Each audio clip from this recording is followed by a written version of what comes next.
जय हिंद दोस्तों, आपका राजीव स्टडी सेंटर में स्वागत है। वीडियो को शेयर एंड सब्सक्राइब करें, बेल आइकन की बटन को दबाएं। तो आपका राजीव स्टडी सेंटर में स्वागत है। दोस्तों, आज हम लोग विज्ञान के अंतर्गत, जिसे हम जीएस नाम दे सकते हैं, प्रकाश का अपवर्तन पढ़ रहे हैं। उसी में आगे हम पढ़ेंगे। दोस्तों, आज हम सीखेंगे प्रकाश का पूर्ण आंतरिक परावर्तन क्या होता है और उसका उपयोग क्यों है, इसे हम पढ़ते क्यों है। दोस्त, तो वीडियो को पूरा देखें, बिना वीडियो को कट किए, स्किप किए वीडियो पूरा देखें, तब आपको एहसास होगा कि आपके लिए अच्छा है या बुरा है। तो दोस्तों आइए हम देखते हैं। और दोस्तों, ये जो हम पढ़ रहे हैं, ये SSC, railway, NTPC, group D, लेखपाल, एसआई, जितने परीक्षा होते हैं, वनडे एग्जाम, ये सब में आते हैं। और हम लोग इस भ्रम में रहते हैं कि हम तो 10 पढ़ के आए हैं, हमें तो विज्ञान आता है। दोस्त, लेकिन परीक्षाओं में थ्योरेटिकल प्रश्न पूछ देता है, प्रिंसिपल संबंधी प्रश्न पूछ देता है, जो कि हम भूल गए होते हैं। दोस्त, तो आइए देखते हैं कैसे हम क्या सीखते हैं। दोस्तों, प्रकाश का पूर्ण आंतरिक परावर्तन जो होता है वो क्या होता है। दोस्तों, हमने कल देखा क्रांति कोण क्या होता है। एक यहां से भी प्रश्न बन सकता है, क्रांति कोण। दोस्तों, क्रांति कोण तभी बनेगा जब प्रकाश सघन से विरल में जाए, क्योंकि हमने कल देखा था कि ये सघन रहेगा दोस्त और ये विरल रहेगा, तभी क्रांति कोण संभव है। प्रकाश जब सघन से विरल में पहुंचता है तो अविलंब से दूर हटता है, ये हम सब सीख चुके हैं। तो दूर हटता है दोस्त। प्रकाश को और थोड़ा सा हम आपतन को बढ़ाएंगे, समय कैसा आएगा कि अपवर्तन जो है इससे होकर जाएगा, उस समय अपवर्तन कोण 90 अंश का हो जाएगा, और उस समय जो हमारा आपतन कोण होगा वही ना क्रिटिकल एंगल कहलाता है, यानी क्रांतिक कोण कहलाता है। तो दोस्त, जिस समय अपवर्तन कोण 90 अंश होता है, उस अवस्था में आपतन कोण को ही हम क्रांतिक कोण कहते हैं। दोस्त, यहाँ प्रश्न ये बन सकता है कि क्रांतिक कोण संभव है जब, पहला ऑप्शन देगा कि जब प्रकाश सघन माध्यम से विरल माध्यम में जाती है। सेकेंड ऑप्शन हो सकता है कि जब सघन माध्यम से विरल माध्यम में जाती है। अगला ऑप्शन बनेगा जब विरल माध्यम से सघन माध्यम में जाती है। अगला ऑप्शन बनेगा जब सघन से विरल में जाए या विरल से सघन में जाए, दोनों में संभव है। तो आपको आंसर तभी दे पाएंगे जब आपको सिद्धांत पता होगा या कॉन्सेप्ट पता होगा। दोस्त,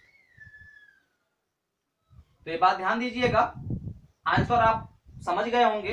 आंसर यही आएगा कि जब प्रकाश सघन से विरल में प्रवेश करती है तभी संभव है क्रांतिक कोण का होना। दोस्त, तो इसी के संदर्भ में हम आगे पढ़ते हैं, पूर्ण आंतरिक परावर्तन क्या है। दोस्त, ध्यान दीजिए, अगर ये क्रांतिक कोण है दोस्त,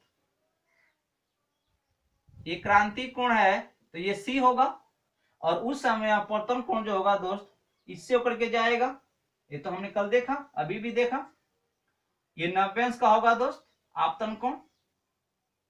और दोस्त, उस समय क्या होगा, N21 क्या होगा दोस्त, आपको पता है, केवल साइन सी होगा। हमने कल बात किया था, उल्टा पूछ दे, N12 क्या हो जाएगा दोस्त, मतलब प्रथम माध्यम का सेकंड के सापेक्ष, इसका उल्टा हो जाएगा, 1 में साइन सी हो जाएगा। दोस्त, ये सब याद रखिएगा, बहुत इंपॉर्टेंट है।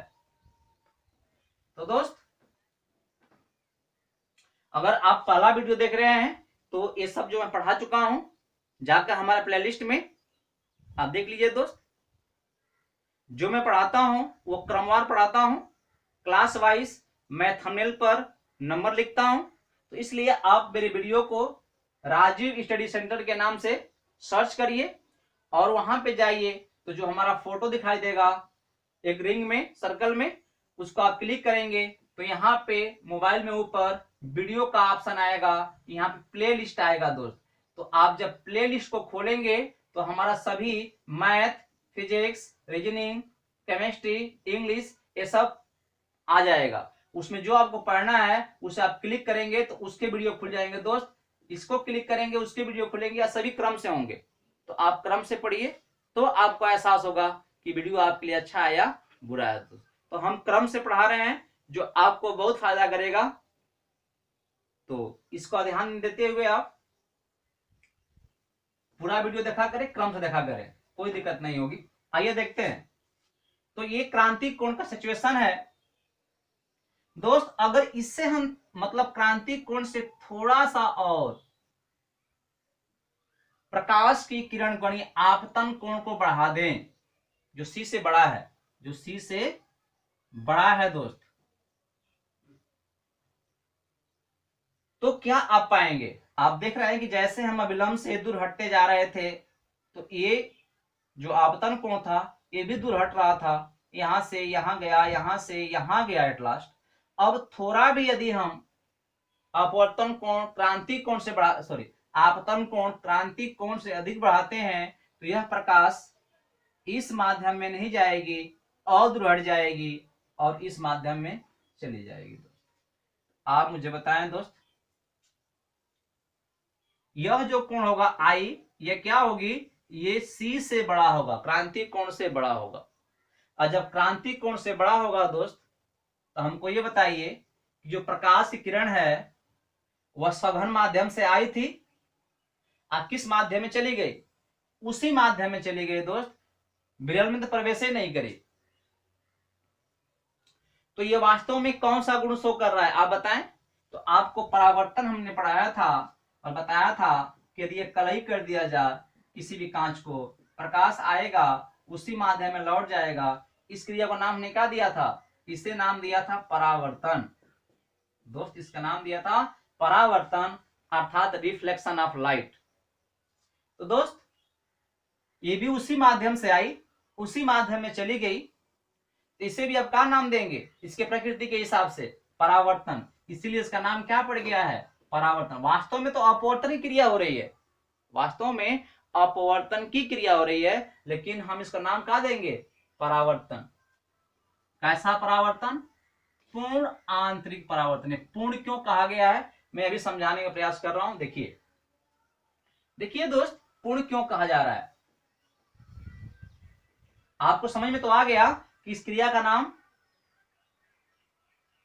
अपवर्तन है, लेकिन यहां पे इसका नाम क्या पड़ गया? आंतरिक परावर्तन।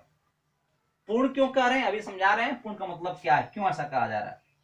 तो देखिए दोस्त, जब परावर्तन होता है किसी भी कांच पर, प्रकाश जो आती है वह 100% होती है। मतलब प्रकाश जो आई, की प्रकाश किरण आई, वह 100% लाइट के साथ आई, ऊर्जा के साथ है दोस्त।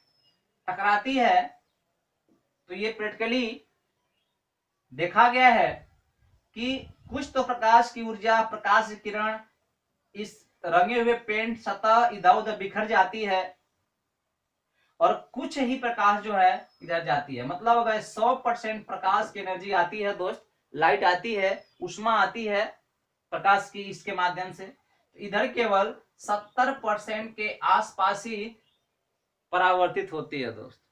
क्यों? क्योंकि ये परावर्तन वाला क्रिया हो रहा है और परावर्तन में क्या करता है कि ये सब जो पेंट किए गए हैं कुछ तो उसमें चली आती हैं प्रकाश किरणें, प्रकाश के रंग। आपको पता है आगे हम पढ़ेंगे कि रंग होता है, उस रंग के प्रकाश को क्या करता है? अपने अंदर सोख लेता है और आपके आंख में वही प्रकाश भेजने का प्रयास करता है, कोई सतह, कोई वस्तु जो जिसका उसका रंग होता है। तो हम देखेंगे आगे। आप इतना मत समझिए, सिंपल समझिए कॉन्सेप्ट कि 100% किरण आती है, परावर्तन होने के बाद किसी दर्पण से केवल 70% ही प्रकाश परावर्तित हो पाती है दोस्त। लेकिन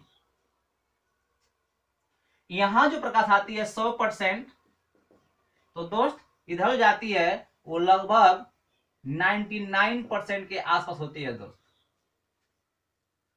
मतलब अगर हमें जरूरत पड़े हमें जरूरत पड़े कोई ऐसा इक्विपमेंट बनाने का, ऐसा कोई औजार बनाने का जिसका उपयोग प्रकाश के परावर्तन में करना हो, मतलब यहाँ का प्रकाश कहीं और पहुंचाना हो। जैसे में अगर बाहर का प्रकाश पेट के अंदर, शरीर के अंदर ऑपरेशन करने में पहुंचाया जाए, जैसे आप देखते होंगे कि डॉक्टर ऑपरेशन करते हैं कंप्यूटर से, तो कंप्यूटर में वो दृश्य दिखाई देता है, ऑपरेशन कर रहे होते हैं। तो दोस्त, कंप्यूटर के अंदर प्रकाश, शरीर के अंदर प्रकाश रहेगा तभी तो कंप्यूटर में दिखाई देगा, क्योंकि वेरी सिंपल फंडा है, कोई वस्तु तभी दिखाई देगी जब प्रकाश वहां पे होगा।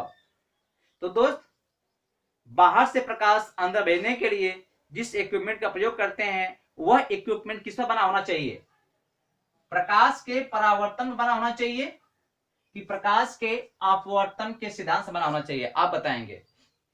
दोस्तों, अगर हम 100% बाहर से प्रकाश भेजें और हमें अंदर 70% ही प्रकाश मिले, तो ये हमारे लिए फायदेमंद होगा। कि अगर हम 100% प्रकाश बाहर से भेजें और शरीर के अंदर या जहां भी पहुंचाना है वहां 99% प्रकाश पहुंचे, ये आपके लिए बेहतर है दोस्त, ये आपके लिए बेहतर है। इसलिए क्योंकि 100 का 99% प्रकाश परावर्तन कर देता है, इसलिए इसका नाम पूर्ण आंतरिक परावर्तन हुआ दोस्त। तो परावर्तन क्रिया में भी प्रकाश का परावर्तन होता है, और परावर्तन तो अपवर्तन की क्रिया में भी होता है दोस्त। लेकिन हम जब भी किसी इक्विपमेंट या किसी वैज्ञानिक यंत्र में हम प्रयोग करते हैं सिद्धांत को यूज करके किसी औजार को बनाने में, तो हम इस प्रकाश के पूर्ण आंतरिक परावर्तन के गुण का ही प्रयोग करते हैं दोस्तों। हमने इस पर टाइम थोड़ा ज्यादा लिया क्योंकि बहुत महत्वपूर्ण कॉन्सेप्ट था, क्योंकि विज्ञान में हम जो पढ़ते हैं उसका कहीं ना कहीं एप्लीकेशन होता है दोस्तों। और एक बात और ध्यान दीजिए, जो परीक्षा में पूछता है वह मैक्सिमम किसी भी सिद्धांत का एप्लीकेशन पूछ देता है, अनुप्रयोग, माने उस सिद्धांत का प्रयोग कहां हुआ दोस्त। तो ये ध्यान दीजिए, और अब मैं विश्वास करता हूं कि आपको समझ में आ गया होगा। तो आइए हम आगे देखते हैं। पूर्ण आंतरिक परावर्तन का कुछ प्रयोग पढ़ लेते हैं। प्रयोग तो बहुत ज्यादा हैं, उपयोग बहुत ज्यादा हैं, इसका एप्लीकेशन बहुत ज्यादा हैं, लेकिन हम एक इंपॉर्टेंट एग्जाम्पल पढ़ रहे हैं। इसका नाम मृत्तिका है। शब्द में थोड़ा सा विभेद हो सकता है, ध्यान दीजिए। ये होता क्या है दोस्तों, जब भी हम किसी गर्म स्थान पर, जैसे में रेगिस्तान है,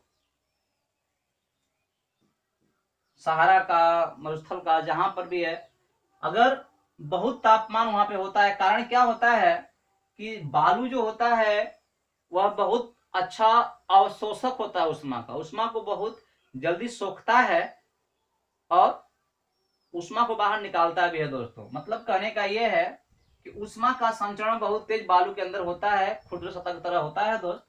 तो वहां पे तापमान होता है। तो रेगिस्तान में क्या होता है कि रेगिस्तान में जब धूप खिला होता है, तापमान ज्यादा होता है, तो हमें कोई भी पेड़ उल्टा दिखाई देता है दोस्त। वो तो पेड़ सीधा ही रहेगा, घर सीधा ही रहेगा, हमें दिखाई देगा उल्टा, लगेगा कि उल्टा है। ऐसा क्यों होता है? कारण जो है उसका पूर्ण आंतरिक परावर्तन ही है। देखिए कैसे है, ध्यान दीजिएगा। जब भी हम यहां से देख रहे होते हैं दोस्तों, तो वास्तव में पेड़ तो हमारा यहाँ खड़ा है, हम दूरी पर खड़े हुए हैं, हमें उल्टा दिखाई क्यों दे रहा है? आपको पता है कि ये है सतह, ये है सतह। सतह मतलब बालू पड़ा हुआ यहाँ पे है दोस्तों, और बालू बहुत क्या है, हीट है। और हीट होने के कारण आपको पता होगा जो चीज गर्म होती है वह हल्की हो जाती है। हल्की का मतलब हम गैस से यहाँ कंपेयर कर रहे हैं, गैस की बात कर रहे हैं। जब किसी गैस को हम गर्म करते हैं तो वह हल्की, मतलब उष्मा पाकर जो उसके कण होते हैं दूर दूर हो जाते हैं दोस्त, और जब दूर दूर होते हैं तो हल्की हो जाती हैं। तो आप इतना पर ध्यान दीजिए, अभी हम कॉन्सेप्ट नहीं पढ़ रहे हैं, केवल हम जानकारी प्राप्त कर रहे हैं। तो ये ध्यान दीजिए कि कोई भी गैस जब गर्म होती है तो वह हल्की हो जाती है। यह हवा ही है, हवा जब तापमान पाएगी तो हल्की हो जाएगी।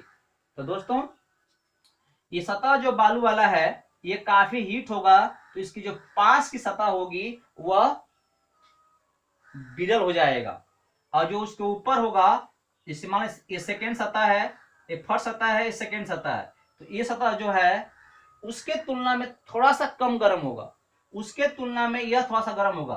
तीसरा जो होगा, मतलब कहने का ये दोस्त कि ऐसे ऐसे इतने एरिया में अनंत सतह बनी हुई होंगी, मैं केवल कुछ ही दिखा रहा हूं।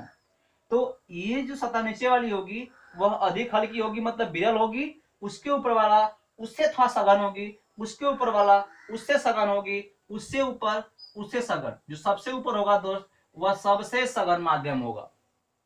समझ में आ गया होगा आपको, क्योंकि जो जमीन के पास है अधिक हीट होगी, अधिक हीट होगी तो विरल हो जाएगी, और जो उस तापमान से दूर होगी वह उसके तुलना में सघन रहेगी दोस्त। तो हम कह सकते हैं कि जब वस्तु के सिरा से प्रकाश किरण चलेगी तो वहां चलने के बाद ये सघन है, और सघन से कहाँ आएगी, तो यह सघन ज्यादा है, उससे थोड़ा विरल ये है। अभी हम पढ़े हैं कि जब सघन से विरल में पहुंचती है तो प्रकाश का अविलंब से दूर होना होता है दोस्त। तो क्या होगा कि इसका रास्ता यहां से आया, सघन से जब विरल में पहुंचा तो ज्यादा अंतर नहीं है, थोड़ा सा इससे विरल है क्योंकि पास ही सतह है, तो थोड़ा सा प्रकाश का जो है अविलंब से दूर हट जाएगी। अब इससे ये थोड़ा सा विरल है तो ये थोड़ा सा और हट जाएगी, इससे ये विरल है थोड़ा सा और हटेगी, और इससे ये विरल है थोड़ा सा और हटेगी। क्योंकि ये सतह इतने पास पास है कि थोड़ा थोड़ा क्यों हटता है दोस्त, और ये वक्र होता जाता है। ये रेखा जो है सीधा नहीं आती है ऐसे, ये क्या होती है, हल्का हल्का वक्र होता है, और आते आते जो अंतिम सतह है दोस्त ऐसा कंडीशन बन जाता है कि जब यहाँ प्रकाश आती है तो ध्यान दीजिए, जो वास्तव में सतह मान लीजिए यहाँ पे है, सतह यहाँ से है ऐसे, तो क्या होता है कि जो ऐसा होता है कि ये सघन विरल है और ये सघन है, जब विरल सघन में आता है तो यहाँ ऐसा कंडीशन बन जाता है कि जो ये वाला कोण है दोस्त, जो ये वाला कोण है जिसे क्रांति कोण बोलते हैं, चाहे आपतन कोण बोलते हैं, इसका मान क्रांति कोण से अधिक हो जाता है। सिचुएशन ऐसा आता है कि क्रांति कोण से ज्यादा हो जाता है, और जब क्रांति कोण ज्यादा होता है तो प्रकाश जो है अगले माध्यम में प्रवेश ही नहीं करती।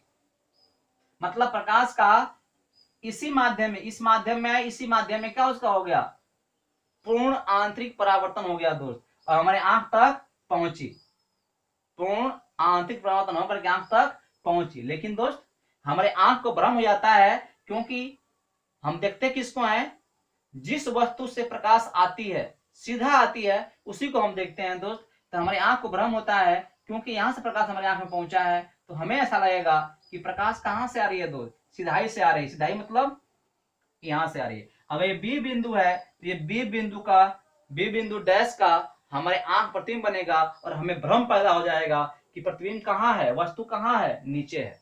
और वैसे ही हर वस्तु का हम प्रतिबिंब बनाएंगे, वस्तु के हर बिंदु का प्रतिबिंब बनाएंगे दोस्त, तो ऐसा ही बनता जाएगा और हमें पूरा वृक्ष दिखाई देने लगेगा। वृक्ष कैसा होगा दोस्त, आप देख सकते हैं उल्टा होगा।